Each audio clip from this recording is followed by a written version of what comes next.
Bonjour, voici donc le test de la serrure connectée Wheelock Touch 41, serrure à empreinte digitale et carte RFID. Donc le déballage dans une boîte bien fermée.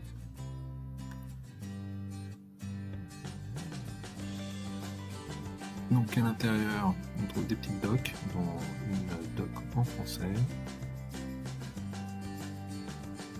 le cylindre, 3 petites cartes RFID et aussi une boîte avec quelques outils.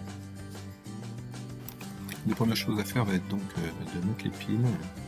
Donc il faut dévisser le cache métallique qui est sur le côté pour accéder à l'emplacement des piles qui se trouve sous le cache en caoutchouc. Donc 3 piles AAA.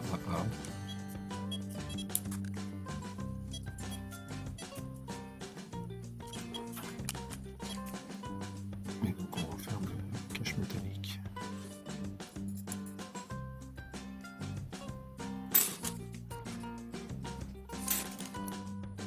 Donc la présentation des serrures Wheelock. Donc on peut voir que la partie intérieure, avec le poignet intérieur, fera tourner tout le temps le verrou. De l'autre côté, par contre, c'est libre et ça va tourner que si on utilise l'empreinte digitale est reconnue ou si la clé RFID est reconnue. Donc au niveau de la serrure, sur le dessus, un bouton qui permet de la mettre en marche et aussi d'accéder aux paramètres. Une fois qu'on sera identifié, il y a un écran de contrôle et il y a la zone de saisie de l'empreinte digitale. Sur le devant, on peut voir qu'il y a une prise USB. En fait, celle-ci, elle sert à alimenter la serrure dans le cas où les piles sont à plat et qu'il faut l'ouvrir quand même. Donc dans ce cas-là, on peut alimenter avec une batterie autonome. Voilà. Une chose que j'ai oublié de filmer, donc de chaque côté, la serrure elle est réglable en longueur.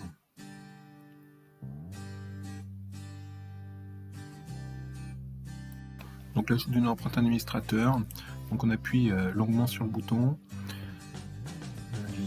On appuie longuement sur le bouton, après on réappuie 5 secondes et là on va enregistrer son empreinte.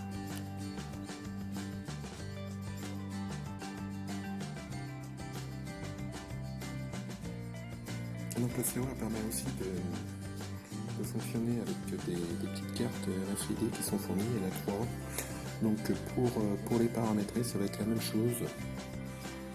On va se mettre en mode configuration. On s'identifie et on va aller sur le menu ajouter une carte. On valide, on la passe devant et hop, la carte a bien été ajoutée, c'est marqué utilisé en tant qu'utilisateur 1. Donc, on va voir si ça fonctionne. Il faut que tout s'arrête. Donc là, on est en mode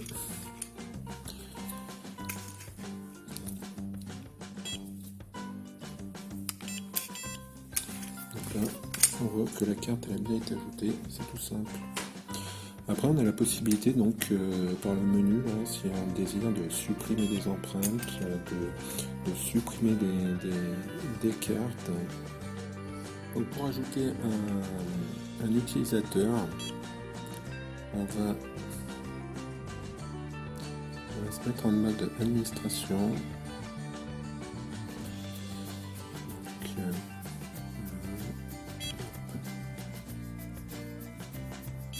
on appuie 5 secondes. Donc là, on s'identifie. Là, on a les différentes possibilités accessibles. Et donc, on va choisir Add User Fingerprint. Donc là, sauf que j'ai. Donc, je vais mettre un autre lot.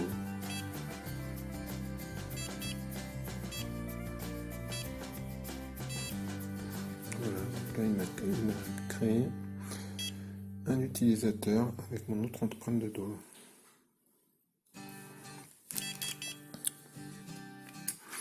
Donc dans le principe, comme on a vu, ça tourne et si s'il reconnaît un doigt, ça entraîne le verrou pendant quelques instants. Donc avec l'application, on peut faire un certain nombre de choses. Bon, on peut ouvrir la serrure. Après, il y a tout un tas de possibilités en haut là, qui sont pas forcément bien traduites, car notamment le premier qui s'appelle déverrouiller l'historique, qui est en fait c'est pour voir la liste l'historique des ouvertures. Voilà, en fait, donc là j'ai tout un historique. Et ce qui se passe, c'est qu'on peut voir que les premières dates, elles sont pas bonnes parce que c'était avant que je fasse la synchronisation de l'heure. Et donc les heures sont un peu fantaisistes. Sauf donc là les dernières, là, celles qui sont ici là. Et donc normalement l'historique il est dans l'ordre inverse chronologique, ce qui est bien. Et donc il faut penser finalement dès le début à connecter l'application et à synchroniser l'heure. Et en fait on le fait ici. Sinon avec l'application, c'est là qu'on a la possibilité, en allant dans gestion des autorisations et utilisateur général, de créer des utilisateurs que l'on associe à un numéro d'empreinte par exemple. Voilà, je ne sais pas si cette empreinte existe.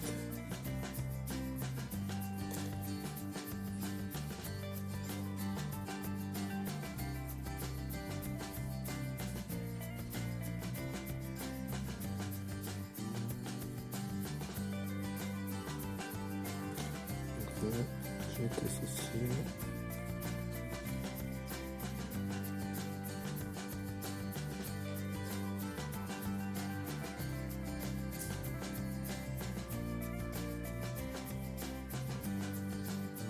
Donc je vais me créer les deux autres.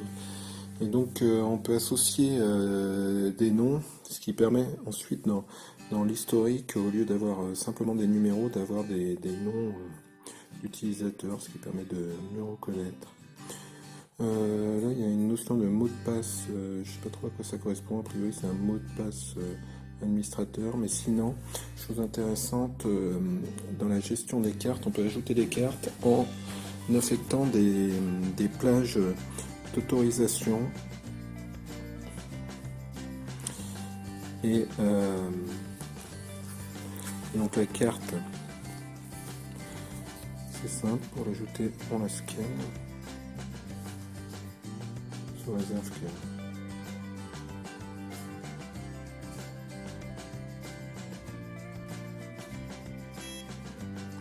donc c'est bon, ça a ajouté la carte. De même, en fait, si on veut, on peut supprimer une carte qu'on scannera comme ça.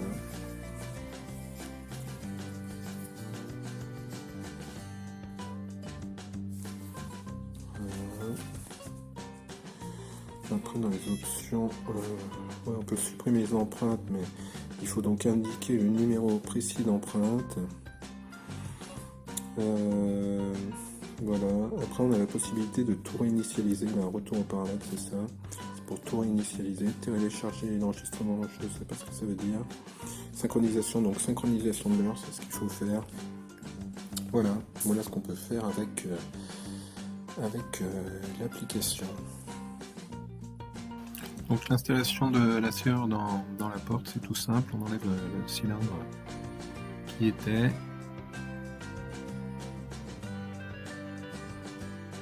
Et on glisse donc le cylindre du lock. On a la possibilité d'ajuster les longueurs si elles sont pas bonnes de chaque côté.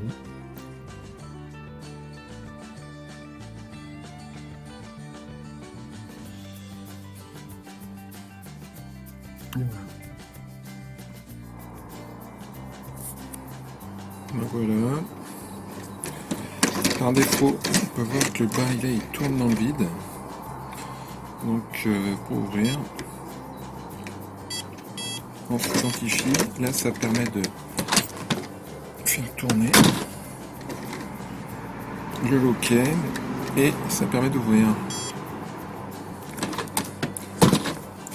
À noter que pour fermer, c'est pareil. En fait, il faut s'identifier et tourner pour bloquer le verrou. Et une fois que ça retourne à vide, c'est tout bon. Donc voilà.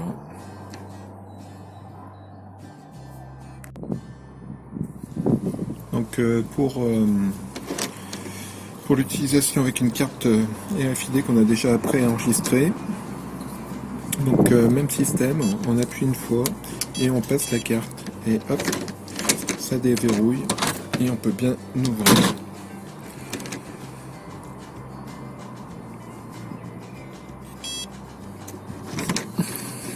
Donc là j'avais pas tourné, donc la serrure est toujours ouverte. Si je veux la fermer, il faut que je repasse la carte pour donner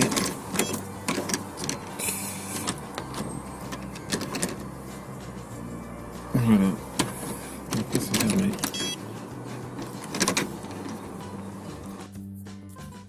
Donc côté intérieur par contre, donc la poignée elle ouvre. Elle accroche donc tout le temps le verrou et elle ouvre et elle verrouille la porte sans problème. Donc si on verrouille là de l'autre côté, on pourra ouvrir que en saisissant, enfin en passant une carte RFID reconnue ou une empreinte digitale. Et donc sur l'intérieur, on pourra toujours ouvrir.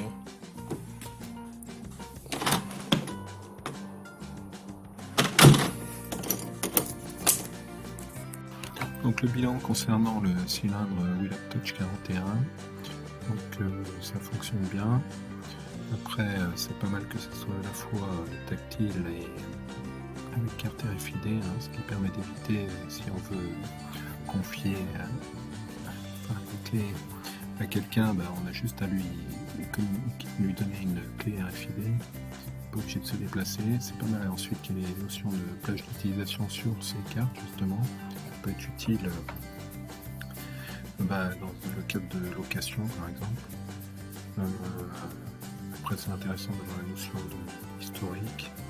Seul point faible donc c'est l'application toujours qui est un peu mal traduite et pas très intuitive. Il faut comprendre comment elle fonctionne. Voilà. C'est pas mal.